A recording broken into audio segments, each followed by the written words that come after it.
এবারে তিনি ভিনিসিয়াস জুনিয়রের কথা বলি কিংবা রদ্রিগোর মতন প্লেয়ার যাদেরকে বাইরে রেখে তার দলটা সাজিয়েছেন। নেইমারকে তিনি নেননি, ইনজুরির কথা বলেছেন, নেইমার আবার নিজে বলেছেন তিনি ইনজুর্ড নন। তিনি তার ক্লাবের হয়ে পুরো 90 মিনিট ম্যাচ খেলছেন নিয়মিত। সো এই জায়গাগুলোতে একটা অস্থিরতার মতন কোনো বিষয় রয়েছে নাকি স্রেফ তার সাইড বেঞ্চটাকেই আনচেলত্তি বাজিয়ে দেখতে চাইছেন, এর বাইরে কোনো কিছু নয়? না, আপনার যে শেষের দিকের কথার সাথে আমি একমত যে সে আসলে একটু আমার মনে চেষ্টা করছে রদ্রিগো, ভিনিসিয়াস জুনিয়র, নেইমার যারা আসলে দলের আসলে একদম অপরিহার্য প্লেয়ার তাদেরকে বাইরে রেখে টিম কম্বিনেশনটা সাজানোর চেষ্টা করছে, বিকজ সামনে কিন্তু তার ওয়ার্ল্ড কাপ রয়েছে এবং সে আসলে কারো প্রতি আমার মনে হয় যে ডিপেন্ডেন্ট হতে চাচ্ছে না, বিকজ ব্রাজিল এই মুহূর্তে কিন্তু অনেক ট্যালেন্টেড প্লেয়ার আছে যাদেরকে সে ইউজ করতে চাচ্ছে এবং ওয়ার্ল্ড কাপের জন্য তাদেরকে রেডি করার জন্য কিন্তু একটা প্রস্তুতি নিচ্ছে। এবং আপনি জানেন যে লাস্ট 2টা ম্যাচে কিন্তু সে অনেক প্লেয়ারকে কিন্তু সে ইউজ করেছে। আমার কাছে মনে হয় যে ওই জায়গা থেকে আমার মনে হয় যে কার্লো চিন্তা করেছে যে ওয়ার্ল্ড কাপের যে প্রিপারেশনটা সেটা সে এখন থেকে স্টার্ট করবে এবং দলের ভিতরে অনেক প্লেয়ারকে সে ইনক্লুড করে আমার কাছে মনে হয় যে একটা বেস্ট কম্বিনেশন যেভাবে দাঁড় করানো যায়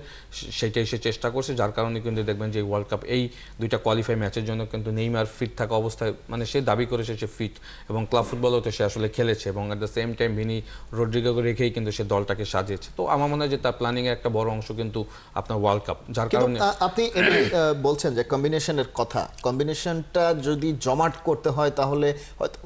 একই প্লেয়ার দিয়ে কার পজিশন কি, কার দায়িত্বটা কি হবে সেটা, এবং বাকিদের সঙ্গে বোঝাপড়া প্রত্যেক প্লেয়ারের সঙ্গে প্রত্যেক প্লেয়ারের, সেটার জন্য তো একসঙ্গে খেলাটাও ইম্পর্টেন্ট। এখন যদি আনচেলত্তি এক এক ম্যাচে এক এক কম্বিনেশন নিয়ে নামেন এবং ট্রায়ালটা করতেই থাকেন, সেক্ষেত্রে ওই জমাটবদ্ধতা আসলে হবে কিভাবে? না, দেখেন ব্রাজিলের এই মুহূর্তে যারা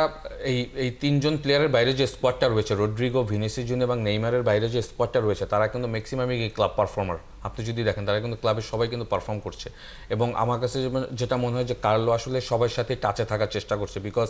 আপনি যখন ওয়ার্ল্ড কাপের মতো স্টেজে যাবেন তখন কিন্তু আপনার এনাফ কোয়ালিটি প্লেয়ার লাগবে এবং ম্যাচ উইনিং প্লেয়ার লাগবে, যার কারণেই দেখবেন সে ডিফেন্স থেকে শুরু করে একদম অ্যাটাকিং পর্যন্ত ওয়ার্ল্ড ক্লাব ফুটবলে যারা আসলে পারফর্ম করছে এই মুহূর্তে সবাইকেই কিন্তু সে দলে ডাকছে এবং যারা আসলে অটোমেটিক চয়েস আছে তাদেরকে হয়তো সে বিশ্রাম দিচ্ছে বা তাদের সাথে হয়তো কথা বলে টাচে রাখছে যে আমরা হয়তো বেস্ট পসিবল প্লেয়ারদেরকে দলে নিব এবং যেহেতু যারা কনফার্ম প্লেয়ার আছে তাদের সাথে সে হয়তো চিন্তা করে যে এই মুহূর্তে অন্যদেরকে বাজিয়ে দেখে আসলে তারা আসলে ওয়ার্ল্ড কাপের জন্য প্রিপারেশন বা প্রস্তুতিটা কতটা নিতে পারবে। আমার মনে হয় যে কার্লোর এই প্ল্যানিংটা ভালো, কারণ রদ্রিগো, ভিনিসিয়াস জুনিয়র, নেইমার আমার মনে হয় যে এন্ড অফ দ্য ডে তারা অবশ্যই ওয়ার্ল্ড কাপের স্কোয়াডে থাকবে এবং তাদেরকে ঘিরে মেইন প্ল্যানটা থাকবে। বাট তার সাথে সাথে যদি দেখেন ব্রাজিলে কিন্তু একটা বড় প্রবলেম থাকে, ওয়ার্ল্ড কাপের আগে বড় বড় প্লেয়ার ইনজুরিতে পড়ে বা ফর্মের যে ফর্মহীনতায় ভুগে, যার কারণে কিন্তু এই প্লেয়ারদেরকে রেডি করা। আমার মনে হয় যে এইটা কার্লো চেষ্টা করছে এই মুহূর্তে যে তাদের ম্যাক্সিমাম প্লেয়ার যত আসলে দলের সাথে বেস্ট প্লেয়ারদেরকে ইনক্লুড করা যায়।